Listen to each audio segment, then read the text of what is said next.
പൊന്നിൻ തിരുവോണത്തെ വരവേൽക്കാനൊരുങ്ങി മലയാളികൾ. സദ്യവട്ടമൊരുക്കാനും ഓണക്കോടിയെടുക്കാനും അനുഭവപ്പെട്ടത് വൻ തിരക്ക്. പൂവിപണിയിൽ തിരക്ക് കുറവ്. പച്ചക്കറികൾക്ക് വില കുറഞ്ഞെന്ന് വ്യാപാരികൾ.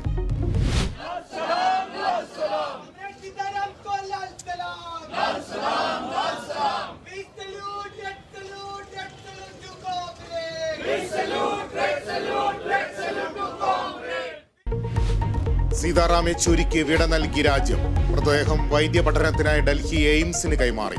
വിലാപയാത്രയിൽ അണിനിരുന്ന ആയിരക്കണക്കിന് പ്രവർത്തകർ. AKG ഭവനിൽ അന്തിമോപചാരം അർപ്പിച്ച് രാഷ്ട്രീയ നേതാക്കളും സഹപ്രവർത്തകരും.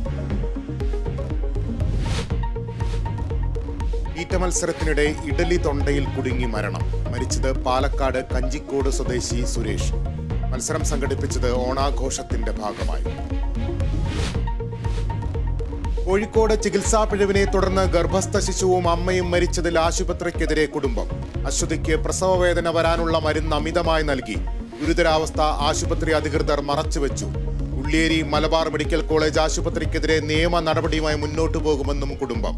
ആശുപത്രിയിലേക്ക് മൃതദേഹവുമായി പ്രതിഷേധം.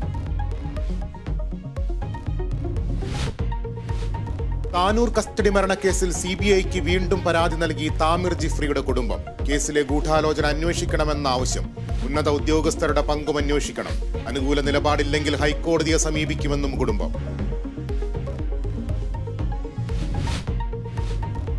ഏഷ്യൻ ചാമ്പ്യൻസ് ട്രോഫി ഹോക്കിയിൽ പാകിസ്ഥാനെ തകർത്ത് ഇന്ത്യ. ജയം 1-2 ഗോളുകൾക്ക്. ഇന്ത്യൻ നായകൻ ഹർമൻപ്രീത് സിംഗിന് ഇരട്ട ഗോൾ.